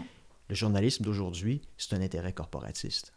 Ils veulent conserver leur place dans l'espace médiatique, puis continuer à pouvoir payer leur hypothèque, puis leur compte mensuel pour leur voiture. Là. C'est tout ce qui les intéresse maintenant. La vérité, absolument pas. Non, c'est ça. Puis vous parlez à des gens... L'expérience avec les médias traditionnels, là, c'est assez fascinant, merci. Là. Parce qu'avant la véritable entrevue, ce que vous avez, c'est que vous avez la pré-entrevue avec un ou une recherchiste qui peut durer pendant 1 heure de temps, là. La personne vous pose des questions, puis là, OK, il prend des notes. Parce que le journaliste qui vous pose la question lors d'une émission de télévision, il n'a pas lu votre livre, il n'a pas lu votre article. Même pas un peu? Non. C'est le recherchiste ou la recherchiste qui a préparé les... Stéphane Bureau, il avait lu. Oui. Oh, Stéphane, c'est une exception, c'est ça. Mais pour les autres, là, c'est des grandes lignes, les questions sont préparées d'avance. Mais à la pré-entrevue, si le ou la recherchiste se rend compte que lors de la vraie entrevue, vous allez dire des choses qui vont peut-être déplaire, bien là, vous allez recevoir écoutez, on a malheureusement dû revoir l'horaire. Ça devient l'excuse classique. L'horaire, ça ne sera pas possible, malheureusement. Une autre fois, peut-être. Okay. C'est comme ça que ça fonctionne. Toi, dans le fond, tu déranges les horaires de ben du monde. Oui, puis à un moment donné, tu te fais bouffer beaucoup de temps parce que ces pré-entrevues-là, ça prend du temps. Puis là, au final, ben là... Il n'y aura pas de véritable entrevue. Puis là, tu réalises que, OK, c'est parce que je n'allais pas réellement dire ce que vous vouliez que je dise. Là. Donc, on comprend que les médias, ils veulent que vous disiez... Ils ont un agenda. Ils ont un agenda. Puis si vous n'êtes pas, apte à leur donner ce qu'ils veulent avoir, ben vous n'aurez pas voix au chapitre. Là. Ils vont trouver quelqu'un d'autre qui, lui ou elle, va dire ce qu'ils veulent entendre. Donc, une fois qu'on a un petit peu d'informations privilégiées, si on veut, on sait qu'on connaît le fonctionnement des médias traditionnels, on peut très rapidement perdre beaucoup de respect pour ces gens-là parce qu'on se rend compte, c'est pas ça l'information. Encore une fois, l'information, c'est que vous avez quelqu'un qui va dire quelque chose qui dérange, un propos malaisant. Mais on peut plus avoir de malaise aujourd'hui. Ça fait mal. On ne peut pas imposer ça aux gens. C'est une violence psychologique terrible. Donc, on va faire en sorte que ça ne soit pas le cas. Donc, on va faire en sorte que... On ne fait plus de blagues sur rien. Puis... Mais non. C'est vraiment... Ça devient beige, vraiment très, très beige dans notre monde. C'est quand même assez... ça m'inquiète. Il y a quand même plein de choses qui me venaient à l'esprit pendant que je t'écoutais parler. Je regarde la photo d'Oliver Stone derrière toi. J'ai parlé avec lui des médias parce que lui, il est spécialiste de l'affaire de John F. Kennedy, l'assassinat. Puis on a parlé de ça ensemble. Puis les médias ont été assez complices dans vendre la salade du tireur unique. Donc, ça date pas d'hier qu'il y a quand même une espèce de partisanerie ou en tout cas de camaraderie entre les pouvoirs, les politiques puis les médias qui vont publier certaines histoires pour influencer l'opinion publique. Mais je pense que c'était pas aussi répandu à l'époque. Maintenant, c'est rendu très, très rare qu'on voit un journaliste émerger comme un Thomas Gerbet qui va sortir une histoire. Très exceptionnel, oui. Je le nomme parce qu'il est exceptionnel. Mais Thomas a refusé de venir à mon podcast. Ben oui, parce que... Mais c'est ça. Donc, c'est symptomatique du monde dans lequel on vit. J'étais super dérangée qu'ils me disent non. J'ai insisté. Il a dû me trouver gossante, mais je me disais... Je veux parler de tous les sujets qu'il a dénoncés. Il y en a plusieurs, là, puis c'est toutes des affaires super importantes. Mais qui d'autre pour en parler si c'est pas toi, Thomas? Puis c'est comme, je peux pas donner mon opinion. Mais je veux pas ton opinion. Je veux que tu nous parles des faits, que tu as débusqués, des choses que tu connais. Mais on comprend que c'est... Je peux pas me toucher à une complotiste. Voilà, la réputation, maintenant, fait foi de tout. Exact. Si on est catégorisé comme une personne toxique, pour différentes raisons, c'est fini, là. Non, c'est sûr que c'était terminé. Ça. Il a été poli de me dire, je peux pas donner mon opinion, mais j'ai fait, je sais très bien. Il y avait un problème d'horaire, c'est plus compatible. C'est ça, exactement. Donc, oui, mais c'est ça qu'on doit comprendre entre les lignes, là. Donc, je veux dire, moi, encore une fois, la fameuse entrevue où j'avais expliqué l'héritage, le lien entre le nazisme et le nationalisme ukrainien, ça, là, c'était, là, se mettre, là, les deux mains dans le nid de guêpe, là. Oui, c'était... Puis là, juste avoir dit ça... Savais-tu que tu t'en allais dans le nid de guêpe en faisant ça? Ouf. Oui, mais pour moi, l'esprit scientifique, là, on ne pense pas à ces considérations-là. Si tu me poses une question, je dis, bon, ben, au risque de te déplaire, ben, c'est comme avec mes étudiants, lorsqu'ils m'écrivent un travail tout croche, je vais pas leur donner 90% juste pour leur faire plaisir. Je vais leur dire, ben, ton travail, c'est un torchon. Puis je vais t'expliquer pourquoi. Ouais. Je t'explique toujours pourquoi. J'essaie de le faire de la façon la plus polie possible. Mais j'essaie d'être honnête avec moi-même, avec les autres. Puis à un moment donné, si l'honnêteté nous mène à tout ça, ça sera le prix à payer, mais je commence à être trop vieux de toute façon pour changer. Si vieux que ça, quand même. Pas si vieux que ça, mais j'ai pas l'intention de changer puis essayer de plaire à tout le monde à tout prix. Là. Non. Ça vaut pas la peine. Là. Mais tu es dans une position un peu plus confortable du fait que tu n'habites plus au Québec aussi. J'imagine que tu as... Aussi. Puis, j'ai pas de risque de perdre mon emploi comme Patrick Provost à cause de ça. En fait, l'histoire de la cancellation à Ottawa, dès mon retour à Astana, j'ai pris rendez-vous avec des gens de l'administration pour leur expliquer ce qui s'était passé. À ton université? À mon université. J'ai dit, écoutez, Okay. je vais vous mettre au courant de ce qui s'est passé. Parce que si ça sort dans les médias, inévitablement, le nom de l'université va être associé à mon nom. Et puis, sachez d'avance qu'il y a des gens qui peuvent dire que c'est un agent du Kremlin qui est payé par le FSB, etc., etc. Non, mais on vit dans un monde comme ça. Je préfère vous prévenir d'avance. Ouais. Puis la personne, en particulier de l'administration, me dit, ben, merci de nous en parler. Personnellement, je trouve ça dégueulasse, ce qui s'est passé. On va te défendre si c'est le cas, parce qu'on te rappelle qu'on a une charte qui défend la liberté académique, et puis une chose comme ça ne serait jamais produit chez nous. Bon, ça me fait de la peine quand même d'entendre. J'ai cette sécurité-là. Maintenant, si j'étais dans les culottes d'un type comme Patrick Provost, où j'aurais mon doyen qui me prendrait par le bras dans un corridor pour me dire, écoute Jean-François, ton intervention d'hier à telle station de radio, lorsque tu as parlé du nationalisme ukrainien, t'es pas très habile, on a reçu des coups de fil, il y a des pressions, puis... on a une plainte d'un collègue. On a une plainte, puis on risque d'avoir des plaintes, puis écoute, tu veux pas t'embarquer là-dedans. T'aurais-tu... c'est... Autocensure, tu penses? T'as pas l'air d'être le genre de gars qui se ferme la trappe quand même? Non, mais quand on a des enfants de famille, inévitablement, on se dit, mais respect à Patrick parce qu'il y a une grosse famille. Il peut avoir des conséquences. Puis, je veux dire, oui, c'est facile de faire preuve de courage, peut-être dans une situation comme la mienne, où j'ai pas à craindre de perdre mon emploi, comme ça peut être le cas avec Patrick Provost. J'ai pas à craindre peut-être à la file d'attente à l'épicerie de me faire cracher dessus par quelqu'un qui m'aurait entendu à la télévision, à la radio, qui ne serait pas d'accord avec moi. Ouais. Donc, j'ai une immunité un peu, d'une certaine façon, qui me permet peut-être d'être davantage libre. Ouais. Et plus même si je vis dans une société qui est, encore une fois, pas cataloguée comme une société libre et démocratique. Est-ce que ça serait la même chose si j'habitais au Québec? Pour être honnête, je ne sais pas. Ouais, j'aimerais pouvoir dire, ben oui, c'est sûr. Mais tu sais, c'est un peu l'idée, lorsque tous les gens aujourd'hui vont vous dire, moi, si j'avais été en Allemagne dans les années 30, là, moi, j'aurais caché des Juifs là, dans mon sous-sol. Ben non. Probablement, les personnes qui disent ça a probablement été les premières personnes à dénoncer Anne Frank, là. Qui était planqué là, derrière un mur. En fait, on aime penser qu'on est vertueux, mais en fait, dans la réalité, en tout cas, moi, je suis quand même fière de me dire que je me suis prouvé à moi-même que j'aurais planqué des Juifs parce que j'ai résisté. Puis en plus, j'ai pris parole. J'ai été à Ottawa. On a vécu plein d'affaires. On a perdu des emplois. On a perdu notre garderie. Tout ça parce que je prenais position publique. Fait que pour moi, tu sais, je poursuis Google, YouTube. Alors, on peut dire que je suis convaincue quand je dis j'aurais eu le courage, je le sais que je l'ai parce que ça prend du courage, puis on a des jeunes enfants. Fait que, tu sais, on a le curriculum. Mais je suis pas en train de dire que je juge ceux qui sont pas comme ça parce que je suis consciente que j'ai beaucoup de fougue, puis je suis une personne, j'ai toujours été comme ça. J'ai toujours été celle qui allait au front. Mettons, c'est dans ma classe, puis on trouvait que le prof a fait de quoi de pas correct. On s'entendait tout à récré, là, qu'on allait y aller en groupe, là, j'allais parler, puis... je suis seule. J'étais tout le temps celle qui parlait au nom de tous ceux qui... vas-y, Hello, toi, t'es bonne. Fait que, c'est un tempérament, c'est une question de caractère. Exact. Puis, tant aussi longtemps qu'on n'est pas confronté à une situation qui exige de nous de faire preuve de courage, ça reste théorique. Ben oui, faut en être conscient aussi, là. C'est ça. Donc, mais tu sais, c'est ce qu'on appelle en anglais le risk threshold est différent pour chaque personne. Ouais. La tolérance au risque est ça dépend de notre situation socio-économique.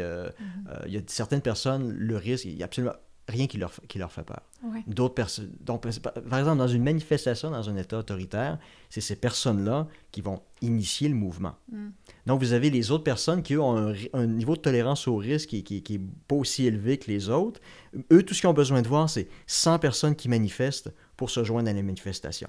Okay. Là, vous allez avoir 1000 personnes qui vont manifester. Là, vous allez avoir les autres personnes qui, eux, pour sortir de leur torpeur, vont avoir besoin de voir 1000 personnes dans une manifestation pour s'y joindre. Là, vous allez avoir 10 000 personnes. Puis là, c'est comme ça que ça... C'est complexe, hein?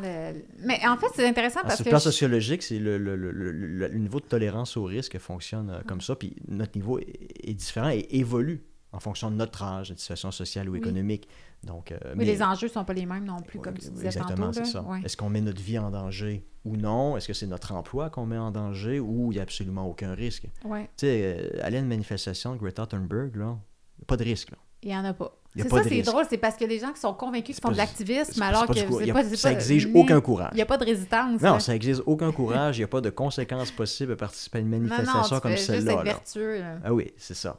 Par contre, par exemple, une femme en Iran qui va manifester sans voile sur la tête, là. Oh boy, oui, courage, oui. C'est autre chose. C'est autre chose, hein? Oui. Voilà. En tout cas, super intéressant. Merci Jean-François de t'être manifesté. Je m'en allais t'écrire, puis tu m'as écrit avant. C'est vraiment le fun.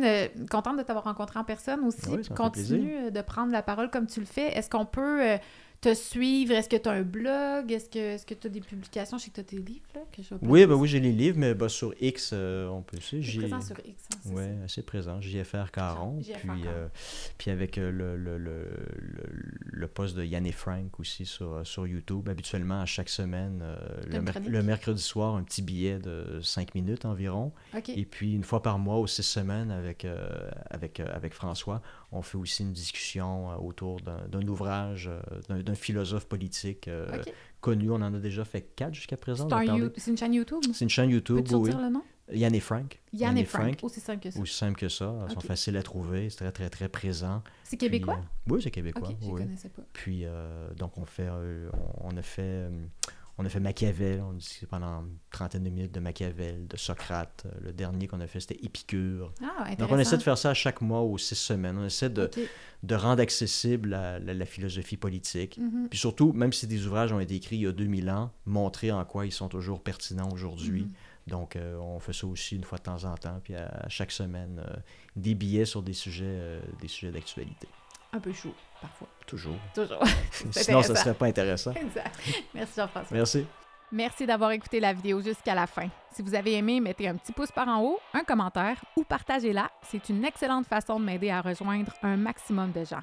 Si ce n'est pas déjà fait, suivez-moi sur toutes mes plateformes, YouTube, Facebook, Instagram et X, là où la censure ne sévit pas. Et en terminant, si vous avez envie de me supporter directement et voir davantage de contenu comme celui que vous venez juste de regarder, j'accepte les dons mensuels ou uniques par Interac à l'adresse helloveusavoir@gmail.com, mot de passe vérité sans accent, VERITE. Merci!